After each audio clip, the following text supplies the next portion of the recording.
اعوذ باللہ من الشیطان الرجیم بسم اللہ الرحمن الرحیم۔ اللہ تبارک و تعالیٰ کا ارشاد ہے سورۃ الحجرات کے اندر،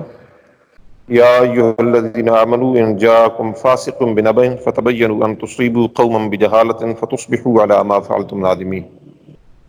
اے ایمان والو، جب کوئی فاسق یا غیر ذمہ دار آدمی تمہارے پاس کوئی خبر لے کے آئے تو پہلے اس کی تحقیق کر لیا کرو، ایسا نہ ہو کہ تم ناواقفی میں کسی قوم کو نقصان پہنچا بیٹھو۔ یہ تو ہے نا خبر کی تحقیق، جو ہم نے پہلے گفتگو کی ہے وہ ہے کہ خبر کی تحقیق ہو چکی ہے۔ سب سے پہلا سٹیپ یہ کہ خبر کی تحقیق ہونی چاہیے، اور خبر کی تحقیق ہوگی کہ یہ سچی ہے یا جھوٹی ہے، پھر بھی اس کو لوگوں میں پھیلانا صحیح نہیں ہے۔ سچی بھی ہو تو سچی یا امن والی ہوگی یا خوف والی ہوگی نا، تو امن یا خوف والی بات ثابت ہو گیا، جھوٹی بات کو تو پھیلانا بالکل جائز ہی نہیں ہے نا۔ جب بات سچی ہو تو اس کے بعد بھی قرآن نے حدود اور قیود لگائے ہیں کہ سچی بات کو بھی ایسے نہ پھیلا دو، سچی بات کو دیکھو کہ اس کو پھیلانا لوگوں کے لیے فائدہ مند ہے یا نہیں۔ اس کے بعد تو یہ گویا کہ جب خبر آتی ہے تو اس کے دو مرحلے ہیں، پہلے اس کے سچ اور جھوٹ کا جو ہے نا وہ تجزیہ کیا جائے، جب ثابت ہو گیا سچ ہے تو پھر یہ دیکھا جائے کہ لوگوں کو بتانا یہ کس حد تک فائدہ مند ہے، اور اس کے معاشرے پر اثرات کیا مرتب ہوں گے، کس طرح کے نتائج آئیں گے، رد عمل کیا ہوگا، اور پھر لوگوں تک پہنچانی چاہیے بات۔ کفا بالمرء کذبا ان یحدث بکل ما سمع، کسی بندے کے جھوٹا ہونے کے لیے اتنا ہی کافی ہے کہ وہ سنی سنائی بات کو آگے پھیلا دے۔ وَإِذَا جَاءَهُمْ أَمْرٌ مِّنَ الْأَمْنِ أَوِ الْخَوْفِ أَذَاعُوا بِهِ وَلَوْ رَدُّوهُ إِلَى الرَّسُولِ وَإِلَى أُولِي الْأَمْرِ مِنْهُمْ لَعَلِمَهُ الَّذِينَ يَسْتَنبِطُونَهُ مِنْهُمْ۔ اللہ جل جلالہ نے سورۃ النساء پارہ نمبر 5 میں ارشاد فرمایا، اور جب ان کے پاس کوئی امن یا خوف کی خبر آتی ہے تو یہ لوگوں میں پھیلا دیتے ہیں۔ اگر اس خبر کو یہ رسول اکرم صلی اللہ علیہ وآلہ وسلم کی بارگاہ میں لے کے آتے، یا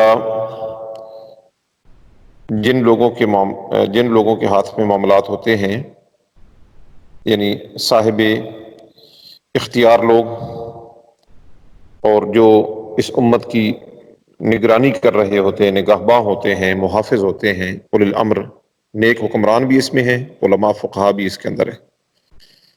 اگر ان کے پاس لے کے آتے لَعَلِمَهُ الَّذِينَ يَسْتَنبِطُونَهُ مِنْهُمْ، تو اس خبر کی حقیقت کو جو لوگ امور میں سے نتائج اخذ کرتے ہیں وہ جان لیتے کہ اس خبر کی حقیقت کیا ہے، اسے پھیلانا ہے نہیں پھیلانا۔ یہ ایک بہت بڑا صحافت کا اصول قرآن نے دیا ہے، یہ ایک بہت بڑا صحافت کا اصول دیا ہے قرآن نے،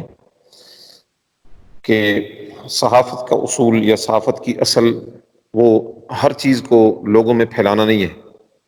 کہ خوف کی خبر ہے، امن کی خبر ہے، خبر ملی نہیں اور اس کو جناب پھیلا دیا اسے۔ اب امن کی خبر پھیلانے میں نقصان کیا ہے کہ بعض اوقات کوئی اچھی خبر آئے اور لوگوں میں وہ پھیل جائے، اس اچھی خبر کی وجہ سے بعض اوقات لوگ اپنا نقصان کر بیٹھتے ہیں۔ اسی طرح خوف کی خبر لوگوں میں پھیلا دی جائے تو اس سے بھی لوگوں کا نقصان ہوتا ہے۔ تو اس کو مناسب طریقے سے لوگوں میں پیش کیا جائے، کیسے کیا جائے، یہ جو اولی الامر ہیں یہ ان کی ذمہ داری ہوتی ہے کہ وہ اس میں غور و خوض کریں کہ اس خبر کو کس حد تک لوگوں تک پہنچانا ہے، کس حد تک نہیں پہنچانا۔ آپ نے کبھی سنا ہوگا اچھی خبروں سے بھی لوگوں کا نقصان ہوتا ہے اور بری خبروں سے بھی نقصان ہوتا ہے۔ تو آج کل یہ سوشل میڈیا کا دور ہے، ایک بات لوگوں کے ہتھے چڑھی، ایک بندے نے پوسٹ بنائی، ویڈیو بنائی، اس کو لگایا تو بس دھڑا دھڑ اس پہ کمنٹ آنے شروع ہو گئے اور بات کا بتنگڑ بن گیا۔ یہ بہت غلط روش ہے، اور بعض اوقات ایک مسئلہ بالکل صحیح ہوتا ہے لیکن وہ اس کو اس انداز میں پیش کیا جاتا ہے اور ایسے تبصرے کیے جاتے ہیں کہ وہ بالکل بات بگڑ کر رہ جاتی ہے۔ اب یہ پورا میڈیا جو ہے یہ تو ہمارے اختیار میں نہیں ہے، ہمیں کیا کرنا چاہیے؟ جو صاحب اختیار ہیں انہیں تو قرآن کے اس بتائے گئے اصول پر غور کرنا چاہیے اور ایسے قوانین بنانے چاہیے، اور انٹرنیٹ کو اس طرح اور عالمی میڈیا کو بھی اپنے کنٹرول میں رکھنا چاہیے کہ وہ لوگوں تک غلط چیزیں نہ پہنچائے۔ بہرحال وہ تو جو صاحب اقتدار لوگ ہیں ان کا کام ہے، ہماری ذمہ داری کیا ہے؟ اگر ہم تک کوئی خبر پہنچتی ہے، ہمیں کوئی بات ہمارے علم میں آتی ہے، تو بجائے اس پر تبصرہ کرنے کے، وہ لوگ جن پر ہمیں اعتماد ہے کہ یہ قرآن اور سنت کا علم رکھتے ہیں اور یہ امت کے خیر خواہ ہیں